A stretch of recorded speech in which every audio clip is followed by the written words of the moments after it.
we're going all in this year, man. That's what I would hope for. You know, I'm 24 years old. I've been in this league, 3 years, and I kind of seen it all. And I hope that we go all in. I hope that we go out and get the players that we're missing because we didn't do that this year. I hope that we challenge ourselves, become better, and become greater for us. These were the first comments that he has made about anything since the game that they lost. He didn't even talk to reporters after the game. He said a lot of things that we will play, but I wish. Can we just get a shot of Mr. Wood?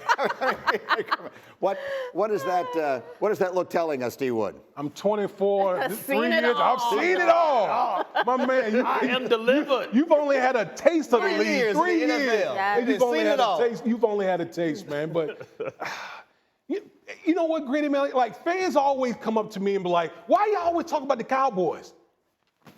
There you go. Like, that's why we talk about the Cowboys all the time when you get stuff like that from Micah Parsons. And look, he talked about going all in. I can tell you this right now. Dak Prescott is going to determine if y'all can go all in. Mm-hmm. It ain't Jerry Jones. It ain't Stephen Jones. It's literally Dak Dakota Prescott is going to determine if y'all can go all in. That is the number one priority of the Dallas Cowboys. And, we don't even need to discuss any other person outside of Dak Prescott right now. You want to know what this reminds me of? I wrote down 2 things. Yeah. My grandmother's at my house 3 days a week. Okay. And she sits there on that couch. And she watched General Hospital. She watched Young and the Restless. Mm-hmm. That's what the Dallas Cowboys are to me. A damn soap opera.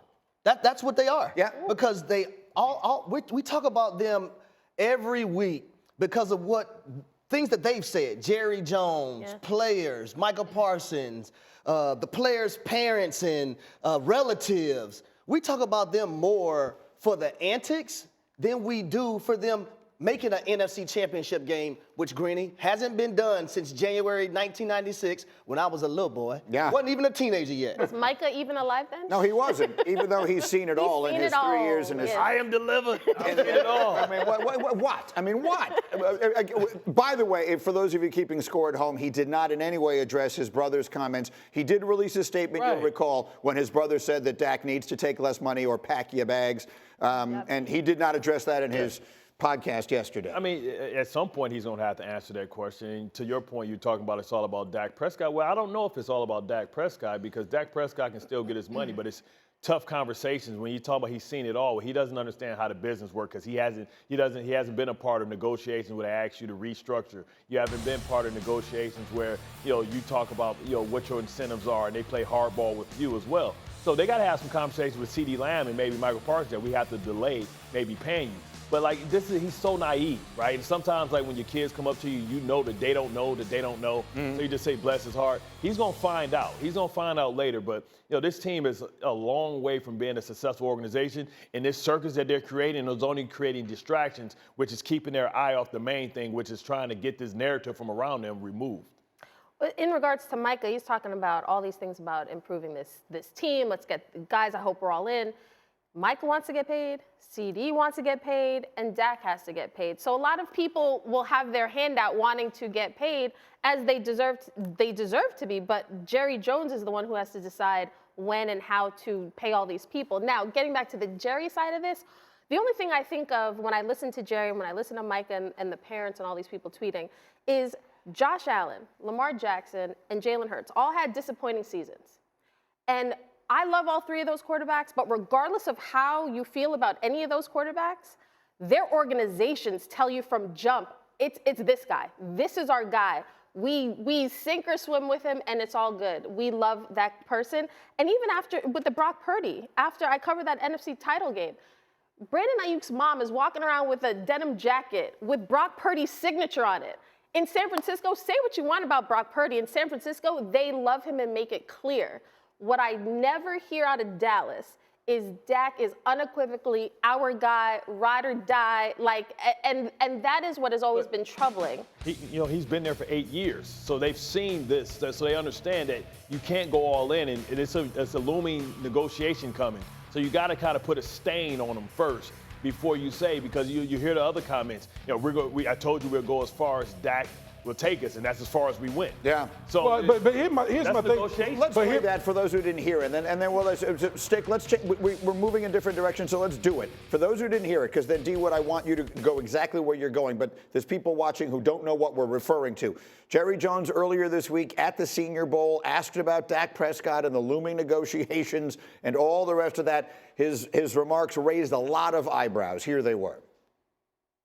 Dak has done nothing to change my mind of any promise for the future. I think I said in the deal that we'd go as far as Dak takes us in the playoffs. Remember that? Right. We'd go as far as Dak takes us. Right. How do you feel you're playing? And that's how far we went. Oh, right. So. Okay, so my point is that doesn't change a thing. We'll go as far as Dak takes us. Put shade up in there. But that's what I'm saying. There's some shade in there. But that's what I'm saying. But like that's if but it's negotiation. But we saw to with your Lamar point, Jackson though last year too. But here's the difference with Lamar. It was clear Baltimore from the jump. They wanted him there. But they made him available for 2 first-round draft picks. You can get him. And he had won an MVP, and he's much younger than that.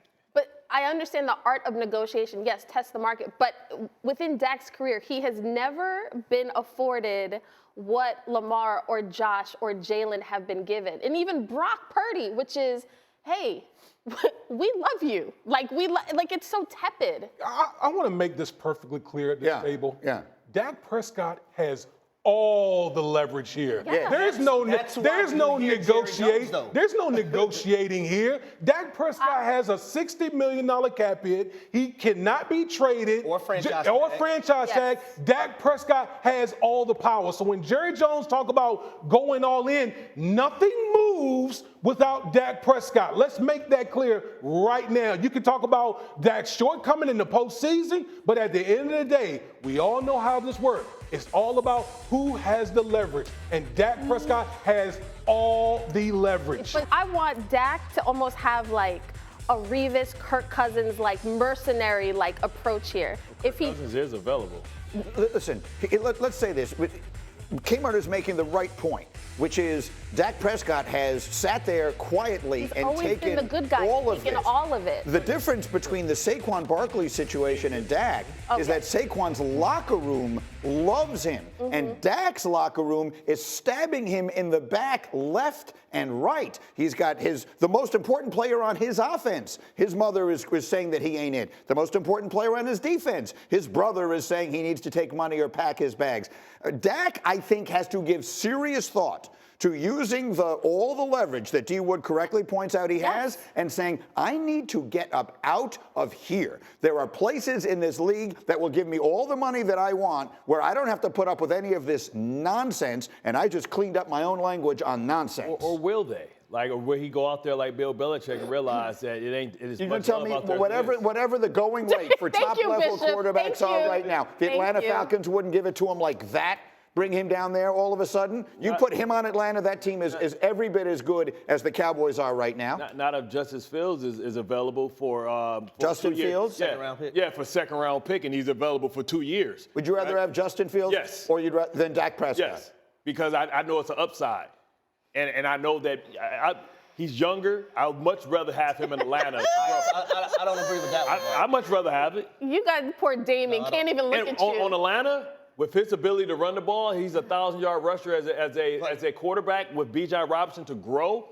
Dak's in his 8th year. I understand that, but with the roster that Atlanta has, you got to think about this. If they had competent quarterback play the last 2 years, they would have made the playoffs. We've just seen the Tampa Bay Buccaneers. Hold up, man. Damon can't even look at any of you. Justin Fields isn't competent. I don't know how you guys are just carrying on. Guys, we're losing. D. Wood, are you okay? I was literally about to walk off. I can say Like literally. Please respond. Bro, we were locked. I mean, like. Like, be honest. Dog, I love you. We were a locker room. We shared some intimate things at our locker room. But I will say this. We don't need to know about that. To sit here and say you would rather have Justin Fields than Dak Prescott, the same man who had the most led the league in touchdowns, the first Dallas Cowboys quarterback to lead the league in touchdown passes. Congratulations. We were talking about Dak Prescott as an MVP I understand this year. And we're going to talk about Justin Fields in the same area code as Dak Prescott. See, come on, man. We got to stop the disrespect of Dak Prescott like that now. Somebody's going to clip this. Go ahead. They're not going to have it in The context. Then we're giving you the space. Give us the context. The context is $60 million. Locking him up, making him the highest paid guy that's going to strap you for 5 seasons at $60 million. Highest paid quarterback. We see what's happening with trying to be able to create team building around Josh Allen. Eventually, Baltimore is going to have to deal with it. So if I can get a young guy where I can build everything around him, why is Brock Purdy so successful? Because you can go out and get guys that are proven in depth. So if I can have Justin Fields for a second-round draft pick and plenty of cap space and much more upside, Dak is almost plateaued. He is what he's going to be, and it hasn't been enough. But here's so that's what I'm saying. Here's the flaw in your argument right One at a time. Go ahead. Here's the flaw in your argument right here. Is the same thing you just said about Justin Fields and all this space. We're literally having the same discussion about Chicago and Caleb Williams. Like, literally, you're going to have to pay Justin Fields. You're going to have to pay Justin Fields. 2 years. It's not like resetting the market or anything like that. You're going to have to pay him. But at the end of the day, Justin Fields is not in the same area code as Rain, Dakota, Prescott. Any way you slice it. I did not say that. Almost a blind person can see that Dak Prescott is not even in the same area code as Justin Fields. I didn't say he was. What I'm saying is sometimes when you think about Brock Purdy at $900,000, that allows them to have $100 million on the defensive line. I'm talking about the flexibility for roster building because they won't be able to sign those guys long term. They can't have a luxury piece. They got 16 free agents pending. Greeny trying to get a hold of Why am I standing up? I didn't even realize I was anymore. Harry, the pride of Atlanta. You tell me. Yeah, I'll tell you this. Watching this football team very closely the last 2 years, they tried to nickel and dime on the quarterback market, right?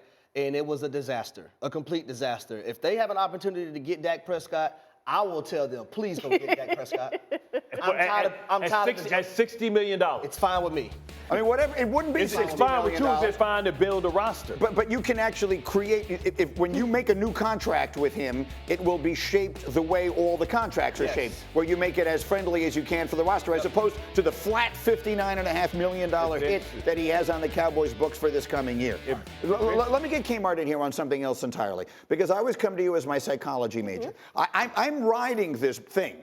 The one person we haven't heard from in any of this is Dak. We've heard from Terrence Parsons Jr. We've heard from Micah Parsons. We've heard from C.D. Lamb and his mother. We've heard from Jerry Jones. We've heard from Tad Prescott, which is Dak's brother. The one person we haven't heard from is Dak. And until I hear Dak come out and say, no, regardless of any of the things that have been happened, regardless of the fact that the owner took a shot at me at the Senior Bowl and I got infighting going on, I'm taking friendly fire, if you will, from my own locker room. No, my goal is to remain here for the rest of my career. I haven't heard him say that. And if I'm him, I don't know why he would feel that way. Dear Dak, I hope you do not say that. Because I think for Dak's own career, like a sense of peace, I think he needs to go elsewhere. It's like the Tomlin thing. It's like, oh, Steelers fans don't know if they like Mike Tomlin, they want him out. Okay, see what life would be like without him. I do think there are fans and there are people in Dallas and on his own team that aren't sure if he's the guy. It's hard to be the quarterback and be the leader when you're in that situation. Gangsters move in silence. So listen, Dak understands he has all the leverage. I believe the quote is real G's move in silence. That's a whole other thing.